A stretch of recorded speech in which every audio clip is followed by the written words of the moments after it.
मरण कंडिका का स्वाध्याय हम कर रहे हैं। आचार्य श्री अमित गति सागर जी महाराज द्वारा रचित मंगलम भगवान वीरो मंगलम गौतमो गणी मंगलम कुंद कुंधारियो जैन धर्मोस्तु मंगलम सर्व मंगल मंगलयाम सर्व कल्याणी कारिकम प्रधानम सर्व धर्माणम जैनम जयतु शासिनम जैनम जयतु शासिनम जैनम जयतु शासिनम।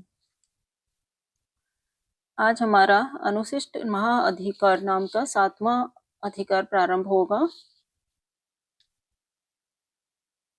निर्यापक आचार्य संस्तर में स्थित छपक के लिए शिक्षा उपदेश प्रदान करते हैं। तदनंतर छपक को संवेग निर्वेदकों को कराते हुए कान में सतत जाप सुनाते हैं। अर्थात जब छपक अत्यंत क्षीण शक्ति हो जाता है तब निकट में बैठकर कान में बहुत मधुर वाक्य या पंच परमेष्टि का जाप सुनाते हैं।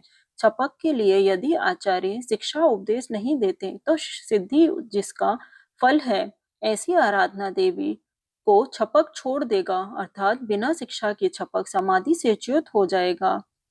आचार्य छपक के लिए यह शिक्षा देते हैं कि हे साधु, तुम उपधि, पीछी आदि सैया, वसति और व्यावृत्ति करने वाले की भी भली प्रकार परीक्षा करो, शोधन करो कि यह उपधि निर्देश निर्जंतुक देखी हुई है या नहीं, यह पीछी कमंडल आसन निर्दोष अनुदिष्ट है या नहीं, यह वसति उद्दिष्ट दोष रहित निर्जंतुक है क्या, व्यावृत्ति करने वाले व्यावृत्ति में असंयम तो नहीं करते।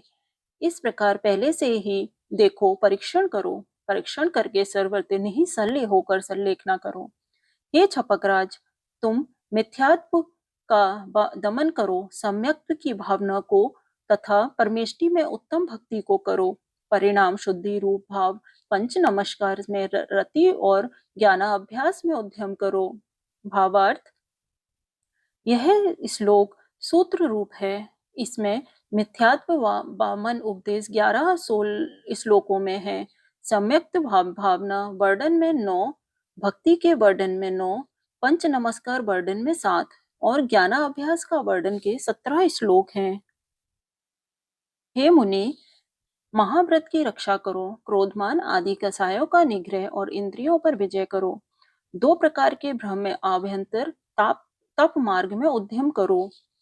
भावार्थ, यह श्लोक भी सूत्र रूप है। ऊपर के श्लोकों में कहे हुए मिथ्यात्व वमन आदि 5 विषयों के वर्णन के 56 श्लोकों के अनंतर इस श्लोकों में कथित महाव्रत की रक्षा आदि 4 कसायों का वर्णन है।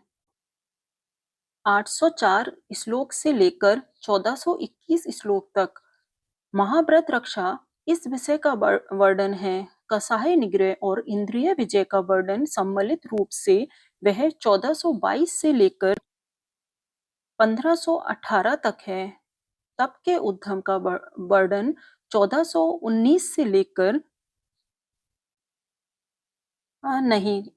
कसाय निग्रह और इंद्रिय विजय का वर्णन सम्मिलित रूप से वह 1422 से लेकर 1518 तक है। तप के उद्यम का वर्णन 1519 से लेकर 1546 श्लोक तक है। 1546 श्लोक तक है। हे मुनि, संसार रूपी महावृक्ष के मूल स्वरूप मिथ्यात्व को सर्वथा छोड़ दो, क्योंकि मिथ्यात्व गुण वाली बुद्धि को शीघ्र ही मोहित करता है, जैसे कि मद द्वारा बुद्धि मोहित होती है। भावार्थ, गुण वाली बुद्धि 8 प्रकार की शुश्रूषा, श्रवण, ग्रहण, धारणा, विज्ञान, ऊहा, अपोहो और तत्वाभिनिवेश, शुश्रूषा धर्म को सुनने की, 7 तत्वों को सुनने की इच्छा होना, श्रवण धर्म गुरु के निकट जाकर धर्म को सुनना, उपदिष्ट तत्व को हृदय में धारण करना, विज्ञान जाने हुए तत्व को विशेष जानना, ऊहा तत्व की परीक्षा, अपोहो अतत्व से अथवा हे तत्व से हटना, तत्वाभिनिवेश तत्वों पर विश्वास इस प्रकार की बुद्धि को मिथ्यात्व नष्ट कर देता है। आचार्य उपदेश दे रहे हैं कि हे यति, मिथ्यात्व रूपी विष को छोड़कर सम्यक रूपी अमृत का पान करो। तुम अपने मन में सदा ही नमस्कार मंत्र को धारण करो। जो जीव मिथ्यात्व से मोहित होते हैं वे असत्य को ही सत्य समझ बैठते हैं। जैसे प्यास से पीड़ित हिरण मरीचिका को ही जल मान बैठे थे। इस जीव के लिए मिथ्यात्व कारण से होने वाले मोह परिणाम से तो धतूरे से होने वाला मोह परिणाम अच्छा है, क्योंकि धतूरा पीने से होने वाला मोह भाव तो केवल एक बार मृत्यु को देता है, किंतु पहला मिथ्यात्व मोह तो हजारों बार मृत्यु को देता है। इस प्रकार जिस कारण से अनादिकाल से चले आए मिथ्यात्व से भावित हुआ यह जीव सम्यक्त में प्रवृत्ति नहीं करता, सम्यक्त में रत नहीं होता। उस कारण से हे छपक, इस सम्यक्त में प्रयत्न किया जाता है। सम्यक्त की प्राप्ति के लिए प्रयत्न करते हैं। विष, अग्नि, कृष्ण सर्प आदि एक जन्मों में दोष उत्पन्न करते हैं, मृत्यु को करते हैं, किंतु मिथ्यात्व करोड़ों करोड़ों भवों में दोष करता है। मिथ्यात्व सल से विद्ध हुआ जीव तीव्र वेदना को प्राप्त होता है। जिस प्रकार की जंगल में जिसके पास प्रतिकार करने का कोई साधन नहीं है, ऐसे जीव के विषैले कांटे से विद्ध होने पर तीव्र वेदना होती है। संग श्री नाम के व्यक्ति के मिथ्यात्व भाव की तीव्रता के कारण दोनों नेत्रों की ज्योति नष्ट हो गई थी और अंत में मरण कर वह दीर्घ संसारी हो गया था। संग श्री मंत्री की कथा। आंध्र देश के कानपुर नगर में सम्यक्त्व गुण से विभूषित राजा धन्यदत्त राज्य करते थे। उनका संग श्री नाम का मंत्री बौद्ध धर्मावलंबी था। एक दिन राजा और मंत्री दोनों महल की छत पर स्थित थे। वहां पर उन्होंने चारण निधिधारी युगल मुनिराजों को जाते हुए देखा।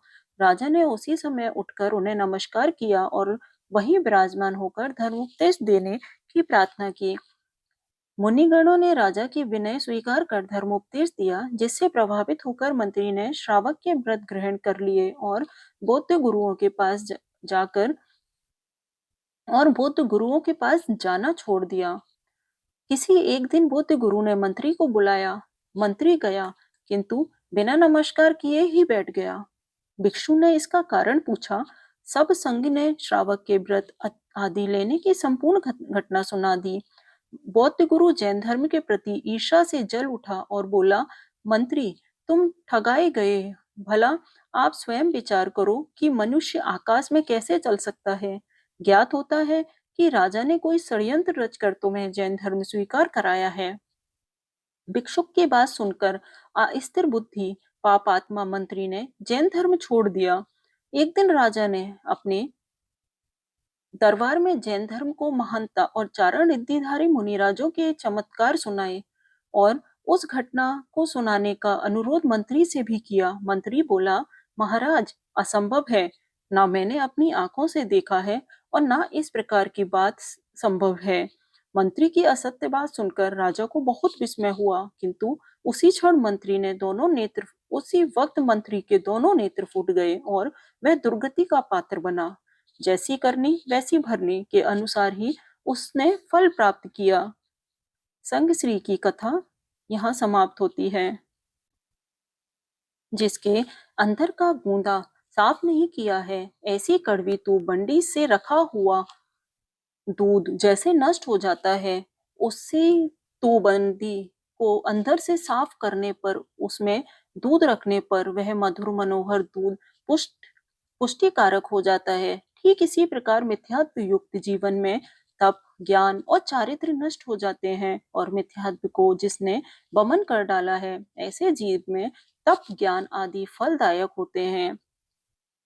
जिस प्रकार विविध दोषों को करने वाले खोटे मित्र को शीघ्र ही छोड़ दिया जाता है, उसी प्रकार भव्य जीव विविध दोष, कुगति, मान आदि को करने वाले इस मिथ्यात्व को शीघ्र ही छोड़ समस्त धर्म को करने वाले सुमित्र के समान इस सम्यक्त्व का सेवन करते हैं। विशेषार्थ यहाँ पर 12 श्लोकों द्वारा मिथ्यात्व परिणाम का कितना कष्टदायक फल है यह बताया है तो अत्यंत हृदयग्राही है। सचमुच में इस जीव का यदि कोई बैरी है तो मिथ्यात्व ही है। अनादि से आज तक जो संसार परिभ्रमण हुआ है वह एक मिथ्यात्व के कारण ही हुआ है। ऐसे कष्टप्रद मिथ्यात्व का त्याग करने की श्रेष्ठ प्रेरणा आचार्य देव ने छपक को दी है। अब आगे सम्यक्त्व भावना पढ़ते हैं। हे छपक, कल्याण की बुद्धि करने वाले सम्यक्त में तुम जरा भी प्रमाद मत करना। यह सम्यक्त तो तपस्या, ज्ञान और चारित्र का आश्रय है, या इन तीनों की शुद्धि करने वाला है। जैसे धन्यों का आश्रय मेघ है, धान्यों का आश्रय मेघ है, अर्थात मेघ जैसे धान्यों को वृद्धि करते हैं वैसे ही सम्यक्त्व ज्ञान, चारित्र और तप की वृद्धि करता है। अथवा यूं कहिए, सम्यक्त्व के बिना इस ज्ञान आदि की उत्पत्ति ही नहीं होती है। ऐसे सम्यक्त में कभी भी प्रमाद नहीं करना, सम्यक्त नष्ट नहीं होने देना। जिस प्रकार नागर का सार गोपुर द्वार है, मुख का सार नेत्र है, वृक्ष का सार जड़ मूल है, उसी प्रकार ज्ञान अनादि सार सम्यक दर्शन है। जिस तरह सेना ने जिस तरह सेनानी के बिना सेना अपने कार्य में प्रवृत्त नहीं हो पाते, जीव के बिना शरीर प्रवर्तन नहीं कर पाता, उस तरह सम्यक्त के बिना बिना ज्ञानादि स्वयं कार्य में प्रवृत्त कहाँ से नहीं हो सकते। सम्यक दर्शन से जो भ्रष्ट है वह वास्तव में भ्रष्ट है, किंतु व्रत भ्रष्ट नहीं है, क्योंकि दर्शन में भ्रष्ट होने पर संसार में चिरकाल तक भ्रमण होता है, किंतु दर्शन को नहीं छोड़ा तो चिरकाल तक भ्रमण नहीं होता है। धर्म अनुराग, भावना अनुराग, मज्जा अनुराग और प्रेम अनुराग, इन रागों में जो रंजायमान है, उनके लिए जैन मत में कुछ भी वस्तु दुर्लभ नहीं है। विशेषार्थ कई लोग भावानुरागी होते हैं, जैसे श्रेष्ठी जिनदत्य, अर्थात जो जिनेश्वर ने वस्तु स्वरूप कहा है वह सत्य ही है, ऐसा दृढ़ श्रद्धा करने वाला मनुष्य तत्व का स्वरूप मालूम नहीं हो तो भी जिनेश्वर का कहा हुआ तत्व कभी असत्य नहीं होता। ऐसी श्रद्धा भावना अनुराग है। मज्जा अनुराग, जैसे पांडव पांडवों में जन्म से लेकर ही अतिशय स्नेह था, वह मज्जा अनुराग है। प्रेम अनुराग, जैसे मणिचूल नाम के देव ने अपने मित्र सागर चक्रवर्ती को बार बार समझाकर भोगों से विरक्त किया था। जिसके ऊपर प्रेम है उसे बारंबार समझाकर, नहीं नहीं गलत है, बार बार होना चाहिए, उसे बार बार समझाकर सन्मार्ग में लगाया जाता है, वह प्रेम अनुराग है। धर्म अनुराग, रत्नत्रय धर्म में दृढ़ गाढ़ अनुराग, रुचि प्रतीति होना धर्म अनुराग है। ये सब अनुराग जैन धर्म से संबंध होने से उपयोगी हैं। ऐसे अनुराग करने वाले के सब वस्तु सुलभता से प्राप्त होती है, उन्हें कुछ भी दुर्लभ नहीं है, अर्थात यह अनुराग सम्यक युक्त होने से महान है। ऐसे तो अनुराग ये है, किंतु सम्यक युक्त जीवों में प्रारंभ में ये होते हैं। यहाँ विशेष यह दिखाना है कि अनुराग हे होने पर भी सम्यक्त्व के कारण श्रेष्ठ माने गए हैं। यह सम्यक्त की महिमा है। इस प्रकार सम्यक दर्शन को श्रेष्ठता आचार्य देव छपक को बता रहे हैं। देखो, सम्यक्त्व महामत्य निर्मल कर लिया है। सम्यक्त्व को जिसने ऐसा श्रेणिक राजा व्रतों से हीन होने पर भी अरिहंत पद की कारणभूत तीर्थंकर प्रकृति को प्राप्त करके आगे सिद्धि शोध को निर्वाण को प्राप्त करेगा।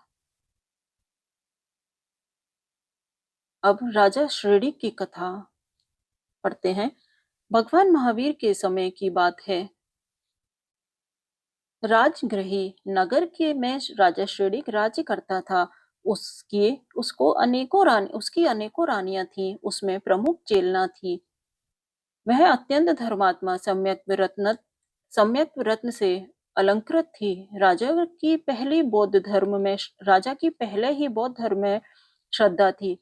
चेलना का और उसका इस विषय में सदा विवाद चलता था। एक दिन राजा वन विहार में गया। वहां पर एक मुनि ध्यान में बैठे थे। उन्हें देखकर जैन धर्म के द्वेष से मुनिराज के गले में मरा सर्प डाल दिया।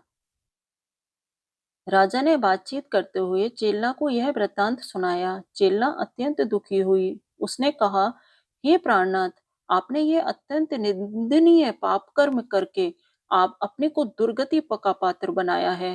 बड़े खेद की बात है कि मेरे रहते हुए ऐसा कुकृत्य करके आप आगामी भव में चिरकाल तक कष्ट भोगोगे।